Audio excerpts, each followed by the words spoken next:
బట్టతలతో బాధపడుతున్నారా? ఆధునితనమైన పద్ధతిలో hair transplantation చేయబడును. Face clinic, Hyderabad.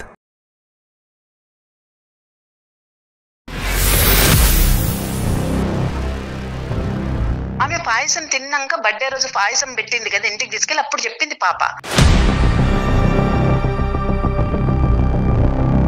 ఏంటి ఇంటికి తీసుకెళ్లి పాయసం వండి పెట్టి ఆవిడ అసలు ఎవరు అని నాకు డౌట్ వచ్చి నేను ఒక రోజు కారులో తీసుకొని నేనే డ్రాప్ చేస్తా ఈ స్కూల్ దగ్గర అని వెళ్ళానండి. ఆ పాపని దత్తతకి ఇచ్చేసిన తర్వాత నాకు పిల్లలు పుట్టలేదు.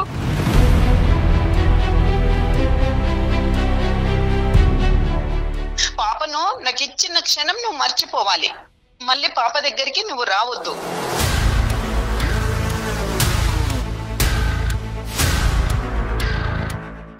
పెంచుకునే స్థితి లేకనే నీకు నేను ఇచ్చాను, కానీ నువ్వు పెంచే స్థితి లేదనే నాకు ఇచ్చావు. ఇప్పుడు మళ్ళీ లాక్కోవడానికి ఎందుకు చూస్తున్నావు?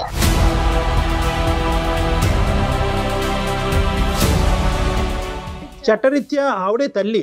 మీరు ఆధార్ కార్డుల్లో పేర్లు రాసుకున్నా ఏం రాసుకున్నా కూడా చట్టరీత్యా ఆవిడే తల్లి. సార్ మీరు అలా అంటే ఎలా సార్? ఆమె కనగానే వదిలించుకుంది, కానీ నేను 14 సంవత్సరాలు కష్టపడి పెంచుకున్నాను సార్. నా కన్న కడుపు, నా కన్న కోత, నాకు కడుపు కోత ఎంత ఉందో కన్నదానికే తెలుస్తుంది. 1,00,000 రూపాయలు డబ్బులు ఇస్తే కూడా తీసుకున్నావు, మళ్ళీ పాప దగ్గరికి రానన్నావు, చూడనన్నావు. నా ప్రాణం కంటే ఎక్కువ ఆ పాప లేకుంటే నేను బ్రతుకుతానా? ఇప్పుడు నువ్వు అడిగితే నేను ఎలా ఇచ్చేయాలి? ఈ కన్న తల్లికి న్యాయం ఏమి చేస్తారు సార్ మీరు? కన్న తల్లిని కదండి, నాకేంటి న్యాయం అంటే కనుక నేనేమీ చెప్పలేను.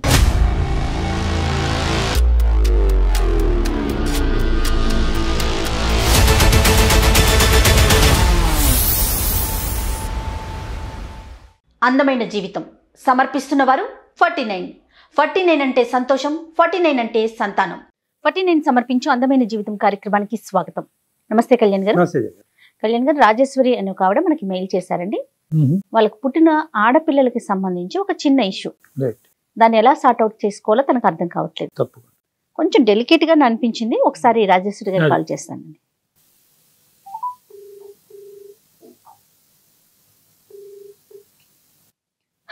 హలో రాజేశ్వరి గారండి? అవునండి, నేను జయానండి, అందమైన జీవితం ప్రోగ్రామ్ నుంచి కాల్ చేస్తున్నాను. నమస్కారం మేడం. నమస్తే అండి. నమస్తే, బాగున్నారా? బాగున్నాను మేడం. రైట్, మీ మెయిల్ చూసానండి. డాక్టర్ కళ్యాణ్ చక్రవర్తి గారు కూడా మన స్టూడియోలో ఉన్నారు. ఓకే, ఒకసారి మాట్లాడతారా? మాట్లాడతాను మేడం. ఎస్. నమస్తే రాజేశ్వరి గారు. నమస్కారం సార్. నమస్తే అమ్మా. ఏంటమ్మా మీ పిల్లల గురించి ఏదో సమస్య అని అన్నారు, ఏంటో వివరాలు చెప్పండి. అవును సార్, అందుకనే నేనే పెట్టాను. చెప్పండి. నా పేరు రాజేశ్వరి. మేము డబ్బు పరంగా, ఆస్తి పరంగా చాలా బాగా ఉన్న వాళ్ళమేనండి. డబ్బు గురించి ఏం ప్రాబ్లం లేదు మాకు. కాకపోతే మాకు పిల్లలు లేరని ఒక కొంచెం చాలా బాధగా ఉండేది. నాకు చాలా రోజుల వరకు పిల్లలు అవ్వలేదు. పిల్లలు లేకపోతే ఒక ఆడదాని బాధ ఎలా ఉంటదో అర్థం చేసుకుంటారు. నాకు అందరు అలా ఫంక్షన్స్ కి వెళ్ళినా, ఎక్కడ వెళ్ళినా అలా అందరు చాలా మాటలు అనేవాళ్ళు. నేను చాలా బాధపడేదాన్ని. అయితే అంతలో మా రిలేటివ్స్ ఒక అతను ఉంటే, ఇట్లా నేను ఒక పాపనో బాబునో తీసుకోవాలనుకుంటున్నాను, దత్తత తీసుకోవాలనుకుంటున్నాను, నాకు కావాలి అని నేను చెప్పాను వాళ్ళకి. కొన్నాళ్ళ తర్వాత ఏం చెప్పారంటే, ఇలా ఒక ఆవిడ ఉంది, వాళ్ళకి పాప పుట్టింది, వాళ్ళు చూసుకోలేని పరిస్థితి, చాలా గరీబోలు, ఆమె నీకు ఇచ్చేస్తానంటుంది, ఇక్కడ బాగా డబ్బు ఉంది, ఆస్తి అంత బాగుంది, ఆమె పాప సుఖపడుతుంది, నేను పెంచుకోలేను, నేను వాళ్ళ ఇంట్లో అయితే మా పాప జీవితం బాగుంటుంది అన్ని తనే అందండి. శ్యామల తన పేరు, శ్యామల, అన్ని తనే అంది. తను తీసుకొని వచ్చాడండి తను.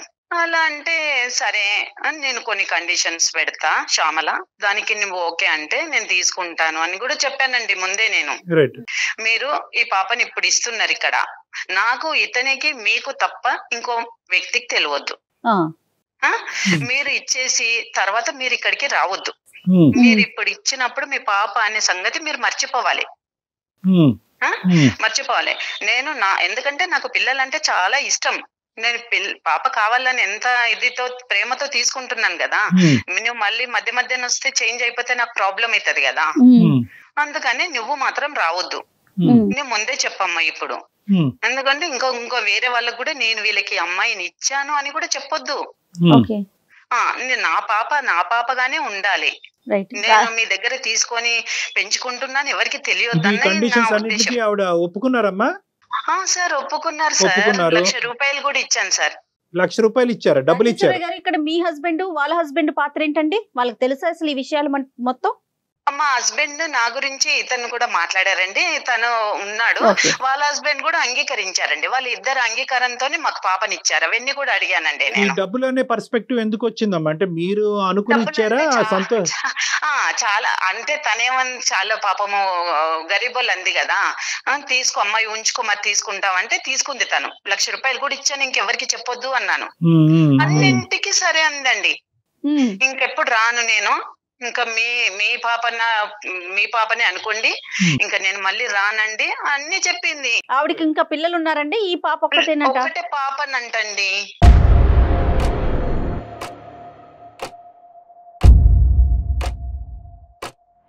పుట్టగానే మీరు తీసుకున్నారమ్మా. దీన్ని దత్తత అని కూడా అనలేము. అడాప్షన్ అనేటటువంటిది ఒక లీగల్ ప్రాసెస్, ఒక సెక్షన్ బట్టి బైండ్ అయ్యి ఉంది.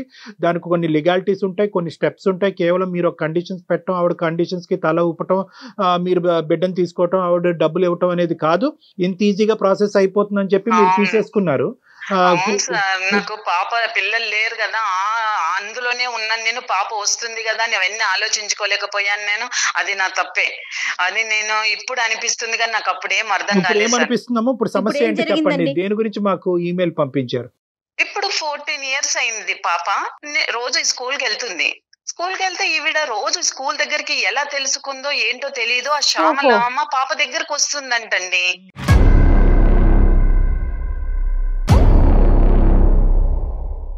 రోజు వస్తుంది. అయితే మా పాప ఏం చెప్పిందంటే, ఎవరో ఒక పెద్ద ఆవిడ వస్తుంది రోజు నా దగ్గరికి, నన్ను చాలా బాగా చూసుకుంటుంది మమ్మీ, నన్ను చాలా ఒక రోజు బర్త్డే రోజు ఇంటికి తీసుకెళ్లి పాయసం వండి పెట్టిందంటండి.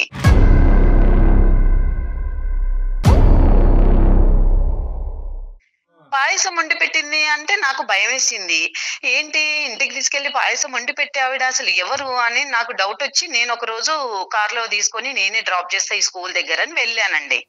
వెళ్ళినప్పుడు నేను పక్క నుండి చూశాను, వచ్చింది తను శ్యామలనే వచ్చిందండి. పక్కన చెట్టు సాటు నిల్చొని చూస్తుంది. మీరు గుర్తుపట్టారమ్మా? ఇన్ని సంవత్సరాల తర్వాత మీరు గుర్తుపట్టారా? నేను గుర్తుపట్టానండి, నేను గుర్తుపట్టాను. నేను ఇంకా తర్వాత తనకి ఇంటికి వచ్చాక ఊరికి ఆలోచించి నాకు టెన్షన్ అయిపోయిందండి. ఎందుకంటే తను పుట్టగానే ఇచ్చేసింది, కానీ నేను 14 సంవత్సరాలు పెంచుకున్నాను కదా సార్. కానీ పాప అలా ముక్కు మొహం తెలియని వాళ్ళ ఇంటికి ఎలా వెళ్ళిందమ్మా? 14 సంవత్సరాల ఆడపిల్ల అంటే పాపకి ఇంటెలెక్చువల్ ఎబిలిటీస్ ఐక్యూ ఉన్నదా? తెలివితేటలో ఆలోచన శక్తి ఉందా మీ అమ్మాయి? లేదంటే అమాయకురాలా? అంత ముక్కు మొహం తెలియని వాళ్ళ ఇంటికి వెళ్ళి పాయసం తింటాం ఏంటి? అదే చాలా రోజుల తర్వాత ప్రతిరోజు అలా అయిందా? ఒక రోజులో వెళ్ళలేదు కదా సార్.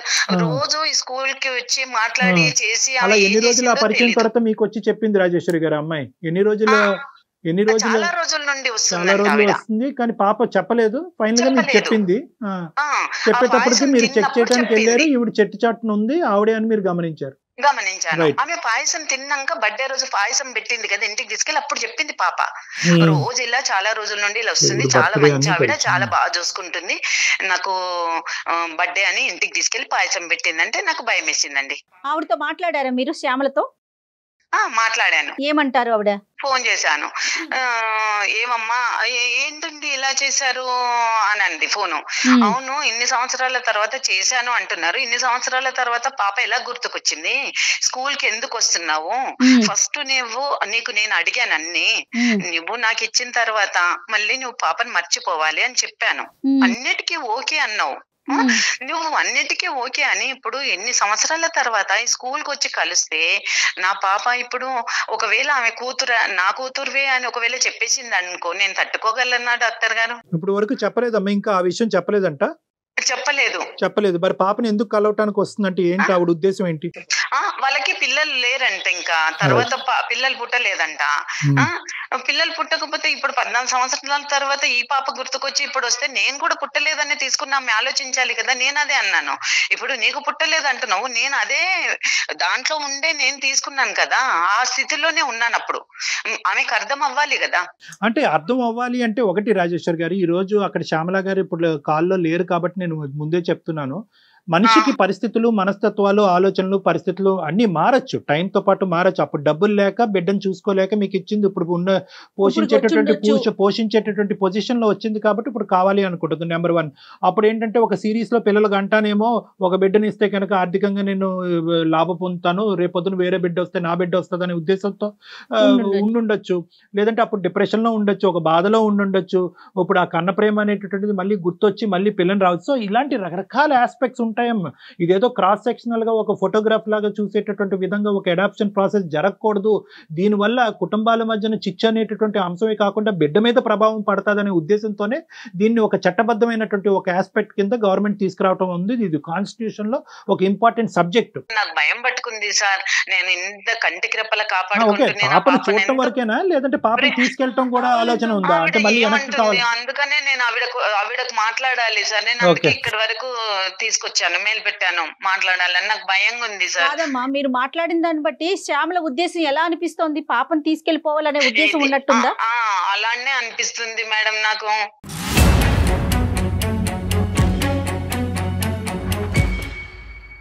కాదు కళ్యాణ్ గారు, ఇప్పుడు చట్ట ప్రకారంగా మనం అడాప్షన్ అనేది జరగాలని చెప్తున్నారు. ఓకే, అంతవరకు కరెక్టే, బాగుంది. కానీ మా తల్లికి బిడ్డను చూసుకోవాలనే ఒక కోరిక ఉంటుందండి, అది మాతృత్వానికి మాత్రమే తెలుస్తుంది. దాన్ని ఆపటానికి చట్టం అంటే అది చట్టానికి లోబడే చేయాలా? కరెక్ట్ జగన్. ఇప్పుడు ఏంటంటే చట్టబద్ధత అనేది ఎందుకు వచ్చింది అంటే కనుక ఇట్స్ హైలీ కాన్ఫిడెన్షియల్. ఈ తల్లిదండ్రులకు వాళ్ళెవరో తెలియదు, ఆ తల్లిదండ్రులకు వీళ్ళెవరో తెలియదు. అవునవును. ఆ విధంగా మెయింటైన్ చేస్తూనే అడాప్షన్ ప్రాసెస్ అనే దానికి ముందుకెళ్ళటం అనేది జరుగుతూ ఉంటుంది. అందు గురించి ఏంటంటే అడాప్షన్ కి ఇచ్చేటటువంటి పేరెంట్స్ ముందుగానే తేల్చుకునేటటువంటి పరిస్థితి అన్నమాట. మీరు ఎవరికి ఇస్తున్నారో తెలీదు, మీరు ఒకసారి ఇచ్చిన తర్వాత మీ మనసులో తీసేసేయాలి అనేటటువంటి కండిషన్ కి మీరు ఒప్పుకుంటేనే దీనికి ముందుకెళ్ళాలని. సో అదంతా ముందే ఉంటుంది. ఇప్పుడు ఏమంటారండి రాజేశ్వరి గారు, మీ ఒపీనియన్ మీరు ఆవిడకు మీరన్నా చెప్తారేమో అని నేను మెయిల్ పెట్టాను మేడం. ఇలా అయితే నాకు చాలా భయంగా ఉంది, నా పాప దూరం అయితే నేను ఎలా తట్టుకోగలనండి? అంటే ఒకటమ్మా, ఇక్కడ ముందుగానే మీకు చెప్తున్నాను రాజేశ్వరి గారు, ఆవిడతో మాట్లాడక ముందే ఇక్కడ ఏంటంటే ఒకప్పుడు ఆవిడ ఒప్పుకుంటే ఆవిడకి మీరు చెప్పినట్టుగా ఉద్దేశం లేకపోతే వెల్ అండ్ గుడ్, లేదా ఆవిడకి ఇప్పటికీ ఆ ఉద్దేశం ఉంటే కనుక, అంటే తీసుకెళ్లేటటువంటి ఉద్దేశం ఉంటే కనుక మనం ఇక్కడ చేయగలిగేది కూడా ఏమీ లేదు. ఎందుకంటే కనుక ఇక్కడ చట్టరీత్యా ఆవిడే తల్లి. మీరు ఆధార్ కార్డుల్లో పేర్లు రాసుకున్నా ఏం రాసుకున్నా కూడా చట్టరీత్యా ఆవిడే తల్లి. సార్ మీరు అలా అంటే ఎలా సార్? నేను ఏం చెయ్యను? నేను ఆ పాప కావాలని తను ఇష్టపూర్వకంగా ఇచ్చింది నాకు. నాకు పిల్లలు లేరని ఇష్టపూర్వకంగా ఆమె కనగానే వదిలించుకుంది. కానీ నేను 14 సంవత్సరాలు కష్టపడి పెంచుకున్నాను సార్. ఇప్పుడు ఆవిడ కన్న ప్రేమ, మీరు పెంచిన ప్రేమ, ఈ రెండు ఈక్వలే. ఇప్పుడు నేను అది కాదనట్లేదు. ఆవిడ కొద్దిగా మనం రియలైజేషన్ వచ్చేటటువంటి విధంగా మనం మాట్లాడొచ్చు. కానీ నేను ఫస్ట్ ఎప్పుడు కూడా చట్టం గురించి మాట్లాడుతున్నాను. ఎందుకంటే ఈ రోజు మేము మాట్లాడేసి అమ్మ నీ దారి నీది, నీ దారి నీది అని చెప్పి ఇక్కడ వదిలేయచ్చు. కానీ రేపొద్దున మళ్ళీ ఇదే సిచ్యువేషన్ పునరావృతం అవుతే ఇక్కడ మీరు కోరుకోవటం ఒకటే కాదు, ఇప్పుడు ఆ పాప మీద పడేటటువంటి మానసికపరమైన ఒత్తిడి కూడా ఇక్కడ మనం పరిగణలోకి తీసుకోవాలి. 14 సంవత్సరాలు ఒక ఆడపిల్ల ఈ రోజు నా తల్లి ఈవిడ కాదు ఆవిడే నా తల్లి అనేటటువంటి ఒక డైలమా సిచ్యువేషన్ మీరు చేసినటువంటి పొరపాటు వల్ల ఆ అమ్మాయి మానసిక పరిస్థితి ఎలా ఉండబోతుంది, ఆ అమ్మాయి మనసు మీద ఎటువంటి గాయం పడబోతుంది అనేది కూడా మనం ఆలోచించుకోవాలి. ఇక్కడ కేవలం నువ్వు ఇచ్చేవు నేను తీసుకున్నాను ఇప్పుడు మళ్ళీ అడిగితే ఎలా అనేది ఒకటే కాదు, ఆ పాప మీద పడే ప్రభావం కూడా మనం చూడాలి. అన్ని ఆస్పెక్ట్స్ లో మనం చూడాలంటే ఫస్ట్ శ్యామల గారితో మనం మాట్లాడాలి. మీరు మాట్లాడి చెప్పండి సార్ తనకి, నేను వదులుకొని ఉండలేను సార్. మీరు మాట్లాడతారని నేను మెయిల్ పెట్టాను, మీరన్నా చెప్పండి సార్ ప్లీజ్. చూద్దాం ఆవిడ ఒపీనియన్ ఏంటో తెలుసుకుందాం. ఒకసారి ఆవిడకి కనెక్ట్ చేస్తారండి మీరు శ్యామల గారికి? చేస్తాను మ్యామ్. Okay ma'am. మీరు కూడా స్మూత్ గా హ్యాండిల్ చేయండి తన లైన్ లోకి వచ్చాక. ఏమండి? Okay okay. రైట్. మీరు మాట్లాడుతున్న వ్యక్తి మీ పాపం కాల్ ను హోల్డ్ లో మెచ్యూర్ అయిపోయింది, ఉంచారు. పెద్ద పిల్ల అయిపోయింది కదండి. 14 ఏళ్ళు అంటే టీన్స్ లోకి వచ్చేసింది కదా. హలో హలో హలో శ్యామల, చెప్పండి. నువ్వు ఊరికే రోజు వచ్చి మా పాపను కలవడము, స్కూల్ దగ్గర అలా చేయడము నాకు చాలా టెన్షన్ గా ఉంది శ్యామల. నువ్వెంత చెప్పినా అసలు వినట్లేదు. నేను అందుకనే ఆ సార్ వాళ్ళకి మెయిల్ పెట్టాను. సుమన్ టీవీ కళ్యాణ్ చక్రవర్తి సార్ ఉన్నారు కదా, నేను వాళ్ళకి మెయిల్ పెట్టాను. ఒకసారి వాళ్ళకి లైన్ లో ఉన్నారు, మీరు మాట్లాడండి. అమ్మ శ్యామల నమస్తే అమ్మా. నమస్కారం సార్. మా ప్రోగ్రామ్ గురించి మరి నీకు తెలుసో తెలీదు, నా పేరు డాక్టర్ కళ్యాణ్ చక్రవర్తి అమ్మ, సుమన్ టీవీ అందమైన జీవితం నుంచి మాట్లాడుతున్నాం. ఓకే అండి. ఏంటమ్మా అసలు పరిస్థితి ఏంటమ్మా? అంటే మీరు చాలా చిన్న వయసులో పాపని వాళ్ళకి ఇచ్చారంటే దత్తత అని కూడా మనం చెప్పలేము, అడాప్షన్ అని కూడా అనలేము, ఎందుకంటే లీగల్ గా మీరు ఎవరు వెళ్ళలేదు, మీరు ఇష్టపడ్డారు, ఆవిడ తీసుకున్నారు బేబీని. ఇప్పుడు మళ్ళీ 14 సంవత్సరాలు అయిన తర్వాత పాపని మళ్ళీ మీరు దగ్గర అవటానికి, పాప దగ్గర స్కూల్ దగ్గరికి రావడానికి, కలవటానికి, ఇన్ఫాక్ట్ ఆ అమ్మాయి బర్త్డే కూడా గుర్తు పెట్టుకుని ఆ అమ్మాయికి ఇంటికి తీసుకెళ్ళటం, ఏవో ఇప్పించటం అవన్నీ జరిగినాయి అంటే అసలు ఏంటమ్మా మీ ఉద్దేశం ఏంటి? ఎందుకు అలా చేస్తున్నారు ఏంటి? సార్ నమస్కారం అండి. నమస్తే అమ్మా. అది ఏంటంటే నాకు ఒక పాప పుట్టింది. అవునమ్మా. దాన్ని పెంచుకునే స్థితిలో నేను లేక నేను చాలా కష్టాలు పడుకుంటా వచ్చాను. నేను కష్టాలు పడ్డదని నా కూతురు కూడా కష్టాలు పడద్దు అని చెప్పేసి సరేలే అని చెప్పేసి ఎవరి ద్వారానో నేను ఒకరి ద్వారా విన్నానండి ఈవిడ గురించి. విన్న తర్వాత సరే నేను బాగుపడకపోయినా పర్వాలేదు, నా కూతురైనా కానీ మంచిగా బాగుపడాలి, మంచి స్థితిలో ఉండాలి, నేను పడ్డ కష్టాలు నా కూతురు పడకూడదని చెప్పేసి నేను దత్తత ఇవ్వడానికని నేను ముందరకు వచ్చానండి. ఇష్టపూర్వకంగానే ఇచ్చారమ్మా? అంటే నా ఇష్టపూర్వకంగానే ఇచ్చాను, కన్న ప్రేమ కదండి. నేను ఏంటంటే పిల్ల సుఖపడాలని ఇచ్చారు. పిల్ల సుఖపడాలి, నేను పడ్డ కష్టాలు నా కూతురు పడకూడదు, నేను పెంచుకునే స్థితిలో నేను లేనండి. అదేలే, నేను పెంచుకునే స్థితిలో నేను లేక ఎవరి ద్వారానో నేను విన్నాను. దానికి మీ భర్త కూడా ఏకీభవించారమ్మా? ఏకీభవించారండి. ఇప్పుడు ఏంటంటే మొదటి ఆడపిల్ల పుట్టిన తర్వాత నాకు మళ్ళీ ఆ పాపని నేను దత్తతకి ఇచ్చిన తర్వాత అండి నాకు పిల్లలు పుట్టలేదు.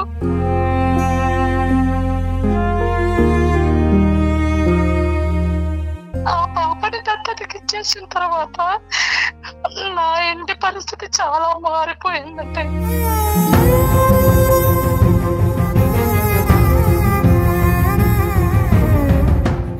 నా మహాలక్ష్మిని వేరే వాళ్ళకి దత్తతకి ఇచ్చేసాను.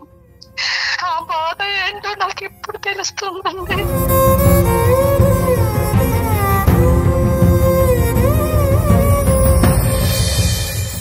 ఒకసారి నా కూతురు పుట్టినరోజుని మా పాపని ఇంటికి తీసుకెళ్ళానండి. కొంచెం పాయసం వండి పెట్టాను.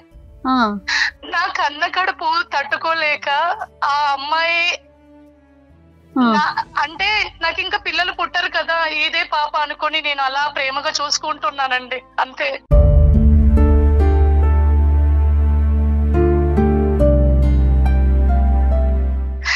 శ్యామల, నువ్వు ఇచ్చేసిన తర్వాత అలా అంటే ఎలా చెప్పు శ్యామల? నువ్వు ఆ రోజు నీకు అన్నాను కదా, వద్దు నాకు కూడా లేకనే కదా తీసుకున్నాను అని. ఇప్పుడు ఆ బాధ నాకు కూడా ఉంటుంది కదా.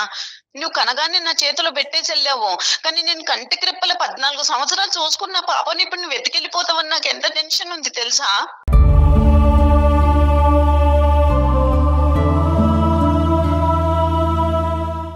నేను ఎత్తుకెళ్ళిపోవడానికి అనట్లేదండి. మరి రోజు ఎందుకు వస్తున్నావు పాప దగ్గరికి? రోజు ఎందుకు పాపని బర్త్డే అని తెలిసి ఇంటికి ఎందుకు తీసుకెళ్ళావు? నేను తట్టుకోలేకపోతున్నా శ్యామల. నీకు ఫస్ట్ కూడా చెప్పాను, కండిషన్ ఏం పెట్టాను నేను, చెప్పానా లేదా? అవును. పాపను నాకు ఇచ్చిన క్షణం నువ్వు మర్చిపోవాలి, మళ్ళీ పాప దగ్గరికి నువ్వు రావద్దు.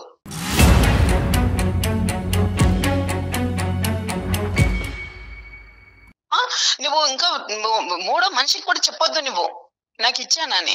అలాంటప్పుడు నేను ఎంత అల్లారు ముద్దుగా పెంచుకున్నాను చెప్పు. నా పాప లేకపోతే నేను ఎలా ఉంటాను? ఇప్పుడు నువ్వు కానీ ఇచ్చినా నాకు లేరు అని నువ్వు ఏడుస్తున్నావు, కానీ అంతకెక్కువ శోకం నాకు మిగులుతుంది కదా. నేను ఎలా ఇచ్చేస్తాను శ్యామల?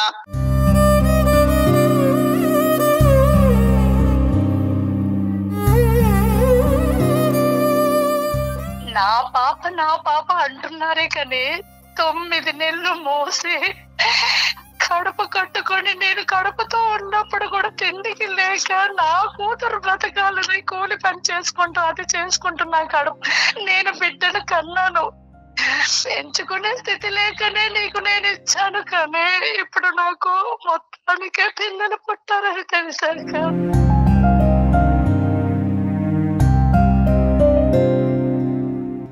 పెంచుకునే స్థితి లేక నీ పాప భవిష్యత్తు గురించి ఆలోచించి నాకు ఇచ్చావు కదా. ఇచ్చావు కదా, మరి నీ పాప నేను ఎంత బాగా భవిష్యత్తు ఇస్తున్నా, మంచి భవిష్యత్తు ఇస్తున్నాను, మంచి చూసుకుంటున్నాను. నువ్వు పెంచే స్థితి లేదని నాకు ఇచ్చావు, ఇప్పుడు మళ్ళీ లాక్కోవడానికి ఎందుకు చూస్తున్నావు?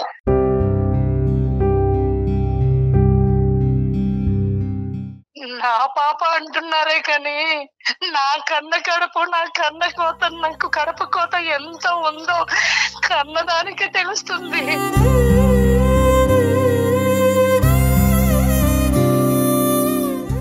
అదే శోకాన్ని నాకు మిగిలిస్తావా శ్యామల?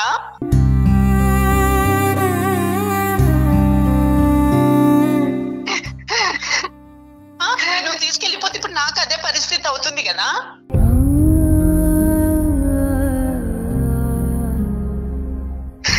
వాళ్ళిద్దరి గురించి మాట్లాడుకుంటున్నారు, నా పిల్లల మనసు ఏంటనేది ఆలోచించలేకపోతున్నారు. తనంత కన్ఫ్యూజ్ అవుతుంది కదా. గుర్తుకొస్తుంది, 14 సంవత్సరాల తర్వాత గుర్తుకొస్తుందా శ్యామల?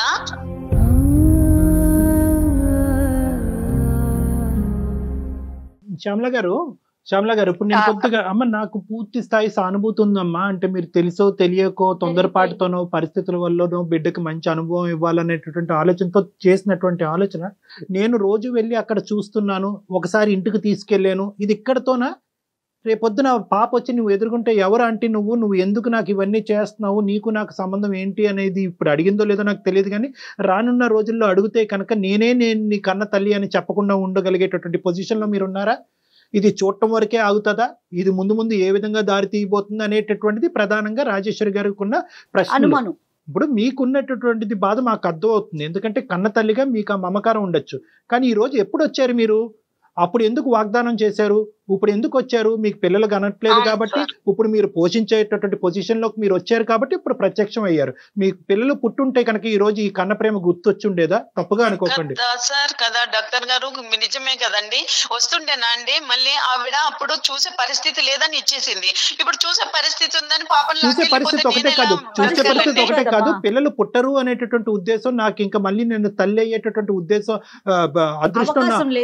అదృష్టం అవకాశం నాకు లేదు. ఈ అమ్మాయి నా బిడ్డ కాబట్టి అనే ఉద్దేశంతో ఈ రోజు 14 సంవత్సరాల తర్వాత మీరు ప్రత్యక్షం అయితే కనుక 1,00,000 ప్రశ్నలు ఈ రోజు ఆవిర్భావం అవుతాయండి.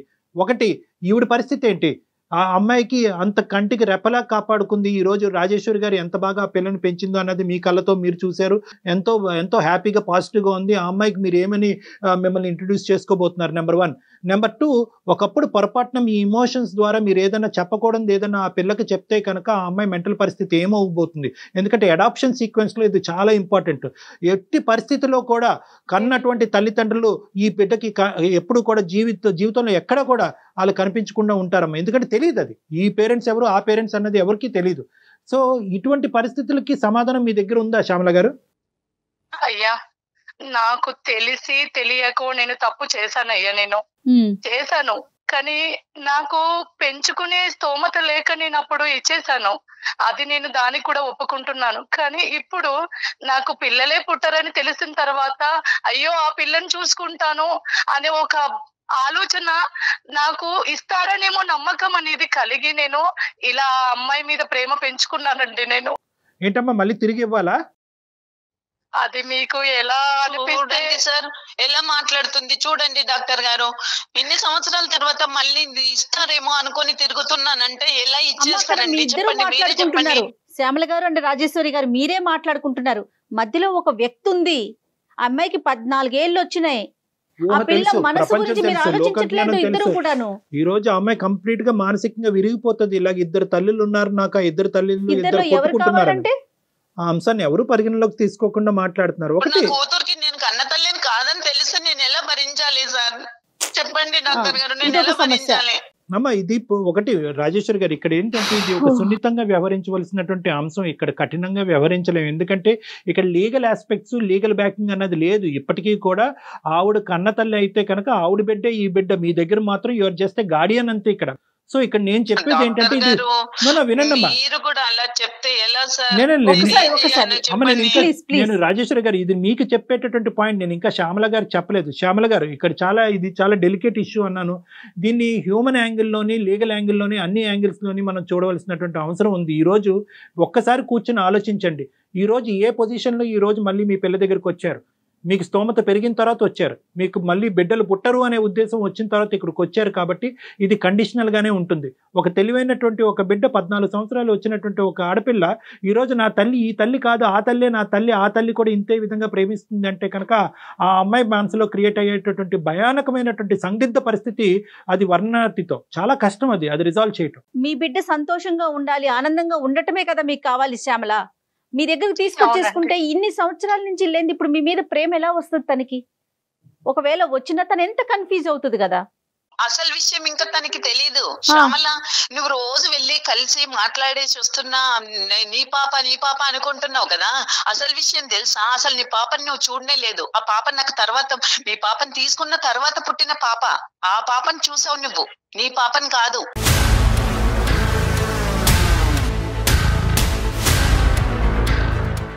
ఏంటండి రాజేశ్వరి గారు? ఈవిడ రోజు చూస్తున్న పాప తన బిడ్డ కాదండి మేడం. నాకు తర్వాత 1 year తర్వాత ఇంకో పాప కలిగింది కదా, ఇంకో సంతానం కలిగింది, ఇంకో పాప. ఆ పాపని తిను కలుస్తుంది ఈవిడ పాప అనుకోని.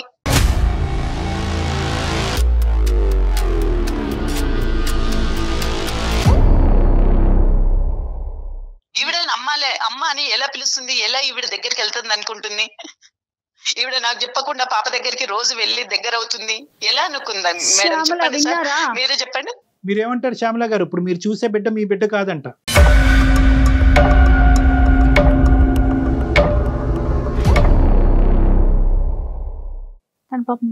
షాక్ అయిపోయింది. ఏమి మాట్లాడాలో నాకు అర్థం కావట్లేదు సార్. మరి నా పాప వల్ల ఆమెకు ఇంకొక పాప పుట్టినప్పుడు ఈ పాపని ఇవ్వడానికి ఏమి ఆవిడకి ఆలోచన చెప్పండి. ఇప్పుడు నాకు మొత్తానికి పిల్లలు పుట్టరని తెలిసింది. ఇక్కడ ఏంటంటే మీ అమ్మాయిని మీరు గుర్తు పట్టలేనటువంటి విధంగా ఆ అమ్మాయి ఎదిగింది. ఈవిడకి పుట్టినటువంటి బిడ్డ నా బిడ్డ అనుకుని బ్లైండ్ గా ఈ అమ్మాయితోనే మీరు ఒక బాండింగ్ ఏర్పాటు చేసుకున్నారు. నేను అడగడంలో న్యాయం ఉందా అన్యాయం ఉందో అది మీరే చెప్పాలండి. తనకి ఆల్రెడీ ఒక పాప ఉంది, నా కారణంగా నా పాప వల్ల ఇంకో పాప పుట్టింది కదా. 1,00,000 రూపాయలు డబ్బులు ఇస్తే కూడా తీసుకున్నావు, మళ్ళీ పాప దగ్గరికి రానన్నావు, చూడనన్నావు. ఒకవేళ ఇప్పుడు పిల్లలు పుడితే రాకపోతుంటేవి కదా, పిల్లలు పుట్టకపోతే పాప గుర్తొచ్చిందా?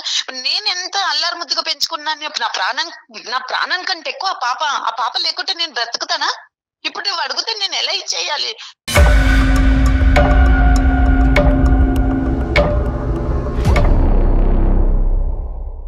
ఆ పిల్ల ఎక్కువ ఈ పిల్ల తక్కువ కాదు. ఆవిడకి ఇంకో 2 పిల్లలు పుట్టినా కూడా ఈ క్షణం ఆ మొదట దత్తత తీసుకున్న ఆడపిల్లకి ఇచ్చేటటువంటి ఇంపార్టెన్స్ ఆవిడ కన్న తల్లిలాగే, పెంచిన తల్లి అయినా కూడా కన్న తల్లికి మించినటువంటి ప్రేమే ఆవిడ ఇస్తూ అలాగే పెంచుకుంటూ పోతుంది. ఇప్పటికీ కూడా వాళ్ళందరిలో కూడా ఎవరికి కూడా ఈ అమ్మాయిని దత్తత తీసుకున్నట్టు ఎవరికి తెలియదు. అర్థమైందా? ఇంకో ఆడపిల్ల ఎవరైతే పుట్టిందో ఆ బిడ్డ కూడా ఈ అమ్మాయి. కన్న తల్లికి న్యాయం ఏమి చేస్తారు సార్ మీరు? కన్న తల్లిని కదండి, నాకేంటి న్యాయం అంటే కనుక నేనేమీ చెప్పలేను. ఎందుకంటే కన్న తల్లిగా మీరు తీసుకోవాల్సిన నిర్ణయం 14 సంవత్సరాల క్రితమే తీసుకున్నారు. ఆ బిడ్డకి ఏదైతే శ్రేయస్కరమో, ఏదైతే భవిష్యత్తు అదే చేయడానికి మనం ప్రిపేర్ అవుదాం. ఆ బిడ్డని కన్ఫ్యూజన్ లోకి తీసుకెళ్లకూడదు, ఆ బిడ్డ భవిష్యత్తు పాడు చేయకూడదు, ఆ బిడ్డని డిప్రెషన్ లోకి తీసుకెళ్లకూడదు. అదే ప్రైమరీ ఇష్యూ. ఆ ఉద్దేశంతోనే నేను ఈ రోజు రాజేశ్వరి గారు, మీ బిడ్డ మీ దగ్గరే ఉంటుంది, మీరు పెంచుకున్న బిడ్డ మీ దగ్గరే ఉంటుంది, ఏదేమైనా కూడా ఈ సిచ్యువేషన్ కి శ్యామల గారు అడ్జస్ట్ అవడం తప్ప ఇంకో దారి లేదు అని చెప్తున్నాను. శ్యామల గారు, మీరు అవకాశం ఉంటే కళ్యాణ్ చక్రవర్తి గారిని ఒకసారి కలవండి, ఒకసారి పర్సనల్ గా మాట్లాడే ప్రయత్నం చేయండి. తప్పకుండా వస్తాను. నమస్తే అమ్మా. థ్యాంక్ యూ అమ్మా. పర్సనల్ గా వచ్చి కలిసినా కూడా మీరు కొంచెం మోటివేట్ చేస్తే తప్పకుండా శ్యామల గారి మనసు కొంచెం డైవర్ట్ అవటానికి అవకాశం. తప్పకుండా. రైట్ అండి, నమస్తే. అందమైన జీవితం సమర్పిస్తున్న వారు 49 అంటే సంతోషం, 49 అంటే సంతానం.